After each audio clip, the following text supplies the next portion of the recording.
Sur la télévision Futur Média et bienvenue dans la seconde partie de votre émission Soir d'Info. Soir d'Info qui reçoit aujourd'hui Moubarak Lo. Merci Monsieur Lo d'être avec nous. Oui, bonsoir. Je salue tous les téléspectateurs. Alors vous êtes économiste, vous êtes par ailleurs directeur général du bureau Perspective économique. Vous êtes par ailleurs maire de Niomré. Alors vous avez sorti des chiffres récemment, des chiffres qui disent que la ville sainte de Touba a reçu près de 6 000 personnes pour les besoins du Grand Magal. 6 millions plutôt de personnes pour les besoins du Grand Magal de Touba. Sur quelle base vous vous êtes appuyé pour sortir de tels chiffres? Oui, merci beaucoup. Vous savez, moi je suis un ingénieur statisticien, donc je dois être très prudent quand je fais des estimations parce que c'est la rigueur, c'est la profession qui demande cela. Vous devez fonder les chiffres que vous donnez sur des méthodes très rigoureuses. De fait, depuis 2011, nous faisons des enquêtes de cette nature. Donc, il y a un historique. Ce n'est pas la première fois qu'on fait une enquête sur le Magal. Donc, ça doit être la 5e enquête. Donc, ça nous a permis à chaque fois de tester nos méthodologies, de voir comment améliorer. Et d'utiliser également les enseignements pour les enquêtes qui suivent. En 2011, quand on a fait l'enquête, on a eu 3 millions de personnes qui ont participé au Magal. Donc en cumulant ceux qui venaient et ceux qui habitaient le département de Mbacké. Parce que bon, si vous prenez Touba, ça fait l'essentiel du département de Mbacké. Ensuite, il y a la ville de Mbacké elle-même. Vous avez maintenant les autres villages. Donc, depuis lors, on a refait l'enquête et la méthode qu'on utilise, elle est basée sur ce que je vais vous décrire. Justement, je voulais en venir à ça. Techniquement, comment cela s'est réalisé? Vous avez travaillé avec une équipe. Comment cette équipe a travaillé? Oui, bon, moi je suis un peu le directeur de l'enquête. Mais vous avez toute une équipe. Vous avez un coordonnateur de l'enquête. Vous avez des superviseurs et vous avez maintenant des enquêteurs. Les enquêteurs sont postés dans les différentes portes de Touba. Vous savez, à Touba, il y a 5 portes principales par lesquelles les pèlerins entrent. Vous avez les grandes portes, c'est Ngabou, c'est le péage maintenant. Je pense que le premier poste aujourd'hui, c'est le péage. Parce que plus d'un tiers des pèlerins, ils viennent de Dakar, la région de Dakar. Ensuite, vous avez la région de Thiès et de Diourbel. C'est les 3 régions qui ont le plus de participants au Magal de Touba. Ensuite, vous avez les régions de Kaolack, la région de Louga, de Fatick, Saint-Louis, Kaffrine. C'est un peu ces régions qui constituent l'essentiel des pèlerins au Magal de Touba. Donc, on prend les 5 portes. Donc, vous avez le péage, vous avez Ngabou, vous avez l'entrée de Mbacké, vous avez l'entrée de Darou, c'est-à-dire ceux qui viennent de Darou Mousti. Bon, ça, c'est ceux les pèlerins qui habitent Kébémer, qui habitent Louga, qui habitent Saint-Louis, jusqu'à, disons, Rosso Sénégal, jusqu'à Richard-Toll. Ils passent, disons, par cette porte. Mais ceux qui viennent de Matam ou Ourossogui, ils préfèrent aller jusqu'à Linguère, ensuite descendre sur Dara, et donc sortir par la porte de Dara. Donc voilà un peu les 5 portes. Donc on installe des enquêteurs dans chacune des portes. C'est des équipes, c'est pas un enquêteur, parce qu'un enquêteur, nous on doit... Une équipe de combien de personnes approximativement? On a mobilisé 14 personnes. 14 personnes. Donc la plus petite porte avait 2. Bon, les portes les plus importantes avaient 3. Des personnes qui étaient là-bas 24 heures sur 24? 24 heures sur 24, mais qui se relaient. Okay. Donc ça nous permettait, quand quelqu'un travaille pendant 2 heures, ensuite il est relevé et quelqu'un d'autre fait le relevé. Et c'est des enquêteurs éprouvés. Bon, c'est une équipe d'enquête qui est là depuis une dizaine d'années.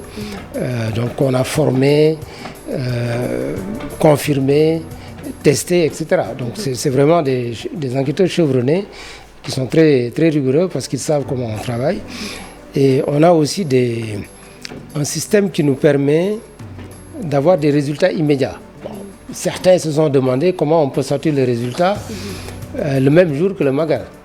Parce que nous, disons aux environs de 16 heures, on avait déjà une estimation. du nombre de pèlerins parce qu'on travaille de manière électronique. C'est vrai, le premier travail, il est fait manuellement, mais même la prochaine fois, on va le faire de manière électronique. Donc parce que nous, on a des tablettes, c'est ça qu'on utilise.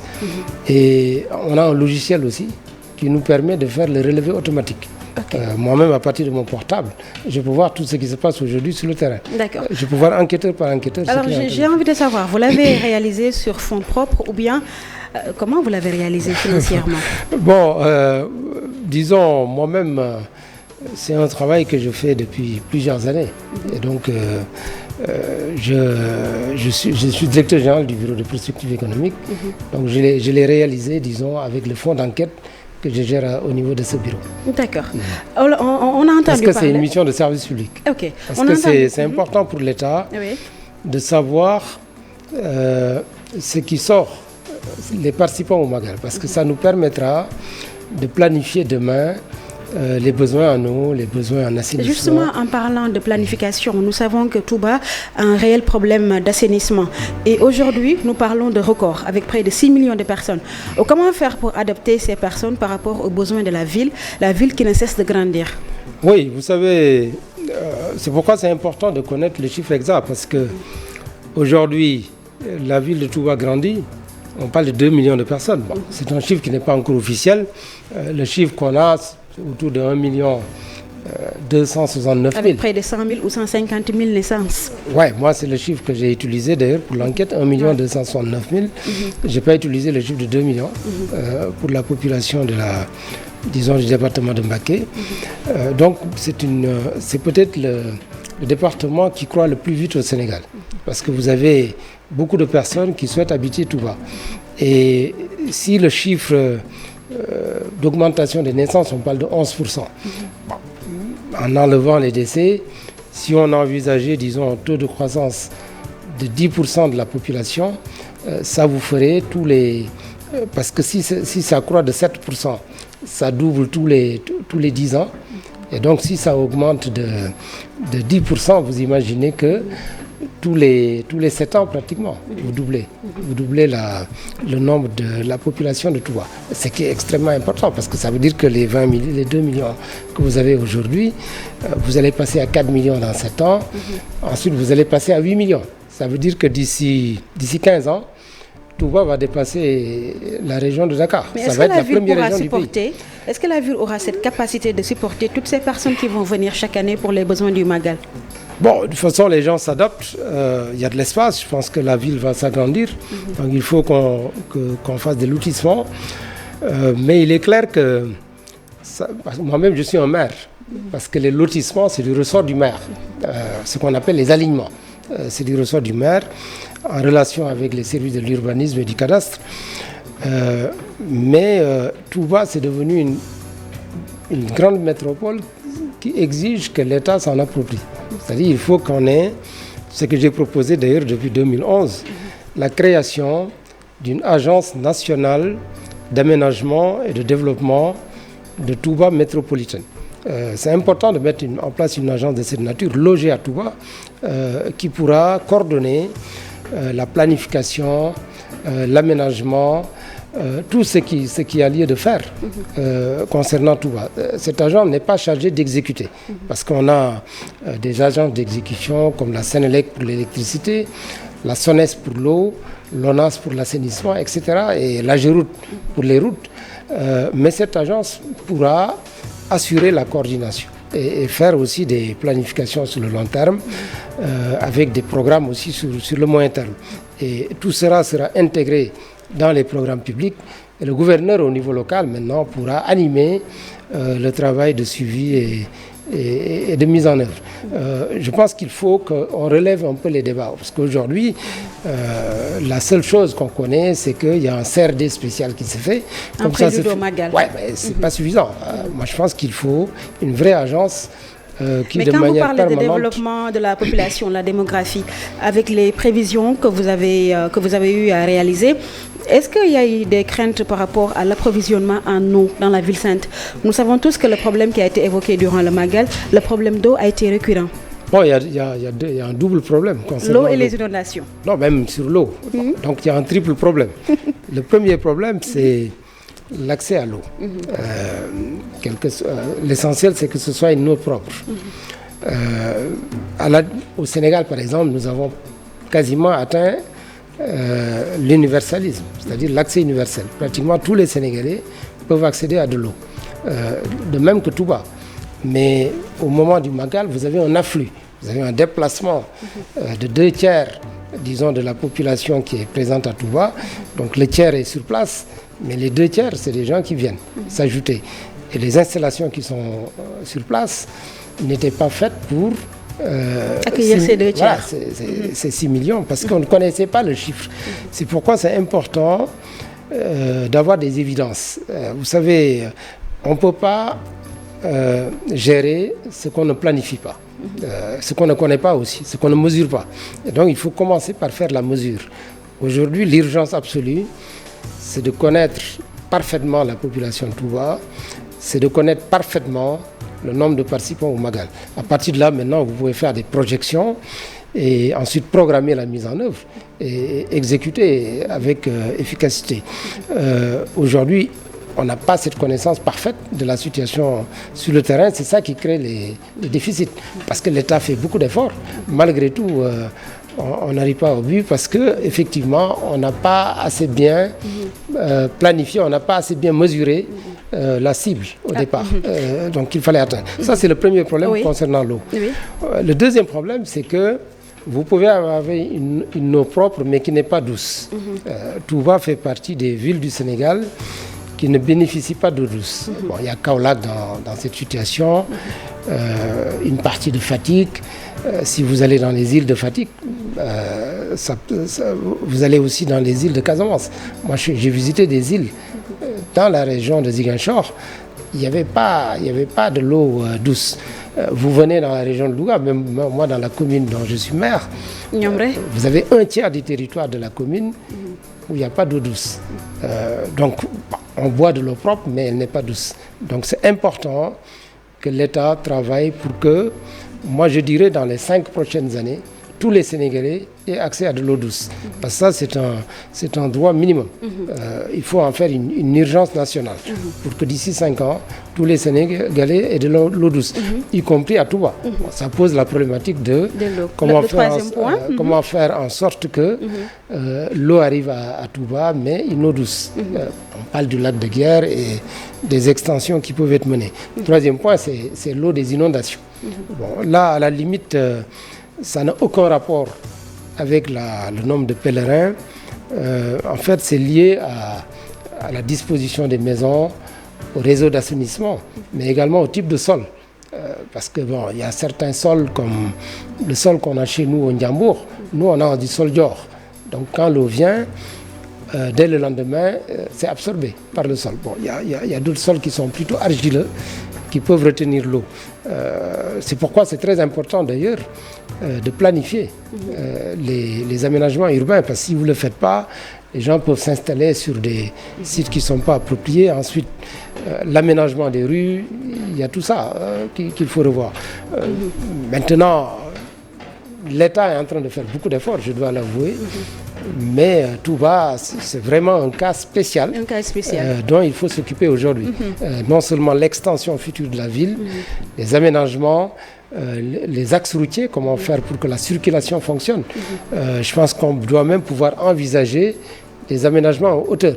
Je ne parle pas d'autoponts qui peuvent être utiles, parce que les autoponts font partie d'ailleurs forcément de la manœuvre. Parce que si vous prenez l'entrée de Darou, là, il faut faire un autopont, parce que vous avez 4 voies et c'est un endroit où il y a une congestion terrible. Aux alentours de la mosquée aussi, il faut voir comment mieux aménager. Il y a énormément de choses à faire à Touba alors. Mais il faut construire en hauteur, c'est-à-dire on va arriver à un moment, il faudra sans doute faire des routes en hauteur. Qui vont, disons, on pourra circuler en hauteur sur des étages. Ça va éviter les embouteillages. Ça va éviter les embouteillages, ça permettra de la fluidité de la circulation. Alors, vous êtes économiste. Alors, l'économie gangrénée durant le Magal, est-ce qu'elle se répercute dans le quotidien des habitants de Touba? Bon, c'est vrai que Touba ne bénéficie pas assez de toute la manne qui est dépensée pendant le Magal, parce que en 2011... Là, on parle de quels chiffres approximativement? Bon, c'est là où je vais en venir. En 2011, moi, j'ai fait la première évaluation avec mes équipes. On avait fait des enquêtes de consommation. On est allé jusque dans les ménages. On a enquêté aussi les commerçants, on est allé au marché. On a enquêté aussi des industriels. On a regardé aussi les chiffres publiés par la Direction de la prévision et des études économiques, les chiffres aussi de l'Agence nationale de la statistique, pour voir, surtout par rapport à la DPE, pour voir l'évolution de la conjoncture. Parce que si vous regardez la production industrielle, notamment au niveau des branches, vous pouvez voir 2 mois avant le Magal, certaines branches commencent à connaître des pics de production. Parce que vous prenez tout le secteur des boissons sucrées ou bien de l'eau, il y a une forte demande pendant le Magal. Mais si vous preniez aussi l'élevage, la production horticole, l'élevage c'est surtout au moment du Magal, parce que c'est là où on va abattre les animaux, mais la préparation, les aliments de bétail, peut-être ça peut être ce qu'on appelle l'indice précurseur. C'est ce qu'on utilise un peu en statistique. Si vous voulez connaître une production qui va s'accélérer dans le futur, regardez les consommations intermédiaires de cette production. Et donc vous verriez que 2 mois à l'avance, ou non, peut-être même plus, parce que pour les moutons c'est plus loin, mais pour la volaille, en général c'est des cycles de 1 mois à 40 jours. Donc vous regardez, vous allez voir qu'il y a une demande très forte d'aliments de volaille, peut-être 2 mois avant le Magal. Mais Touba n'en bénéficie pas assez. Bon, en dehors du commerce, et d'ailleurs même le commerce, vous avez qu'est-ce qu'il explique pourquoi Touba n'en bénéficie pas? Parce qu'il n'y a pas d'activité économique à Touba, à part le commerce. Il n'y a pas d'industrie, il n'y a pas d'agriculture, en dehors de l'agriculture pluviale. Alors qu'il y a certaines zones de Touba qui sont propices à la culture irriguée. Si vous allez autour de Taïf, quand vous faites des forages, vous avez de l'eau douce. Moi, j'ai eu à parler d'ailleurs un moment avec Rahmatullah alayhi, Serigne Mbacké Sokhna Lo, qui était à Taïf.